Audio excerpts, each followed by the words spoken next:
Okay, so this is the final video for the muscular system, and this is kind of the muscular review. That's kind of the way I'm considering this. I know that it's not all it's not all review. Some of it is, some of it isn't. And most of today should be review. But if it's not, that's okay. That's why we're talking about it. All right, so we got two objectives, one objective, two outcomes. So we've got multiple types of muscle contraction, and we're going to classify them in two ways. First, we've got isometric. So this is where your muscle stays at constant length, but it's generating force. This is going on all the time. So as you sit in a chair, you're generating force, right? But your muscle's not shortening or lengthening, but it's still producing force. And the way you know that it's producing force is because you're sitting up, you're not floppy on the floor.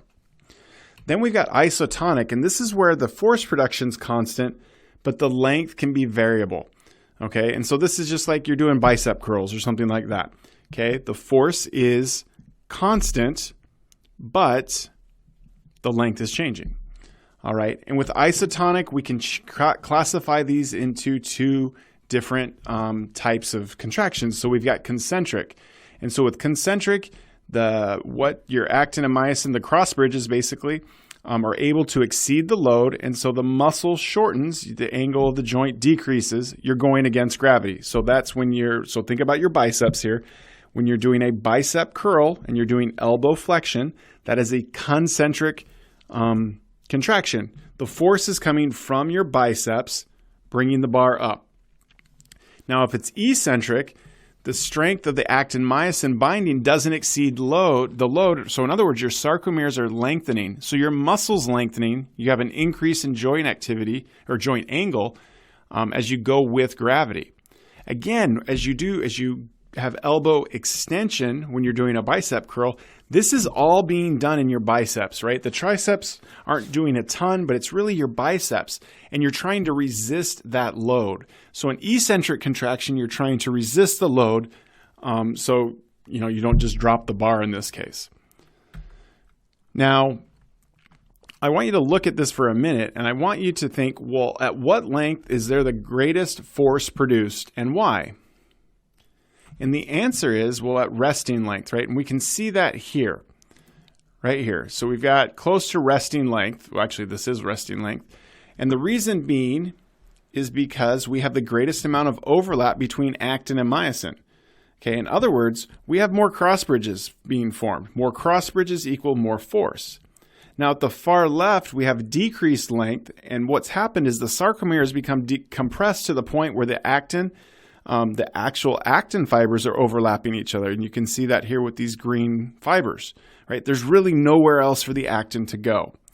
And then on the far right, we've got very little possibility of cross bridges because you've got like the little myosin heads on the end are the only ones that are overlapping with actin. So those are the only ones that can produce force. Remember, ultimately the number of cross bridges is what determines force. So not only is there a relationship between the length of a muscle and the force or tension that's produced, but there's also a relationship between the speed of contraction as well as the force produced. Okay, so if you look at this figure here, we've got force production on the x-axis and we've got velocity on the y-axis. Notice that we can have high cross-bridge cycling.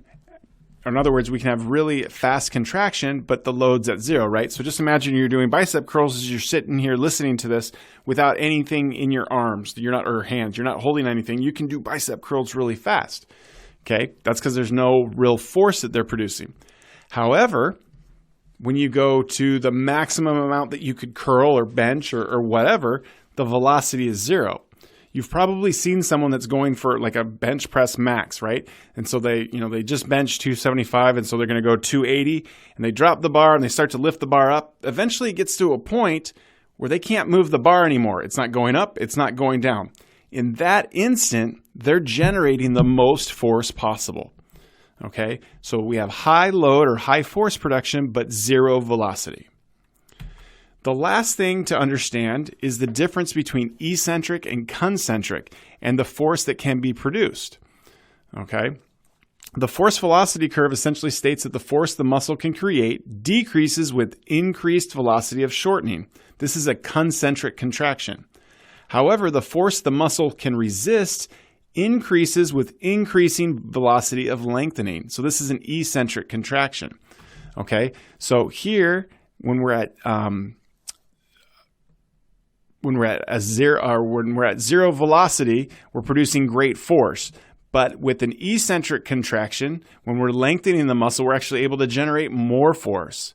Whereas we get to the other end, at the fastest length or shortening, we're producing very little force.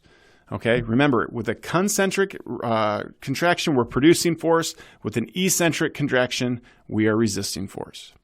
So to end the week, we've got these 3 questions. So what are the difference between concentric and eccentric contractions?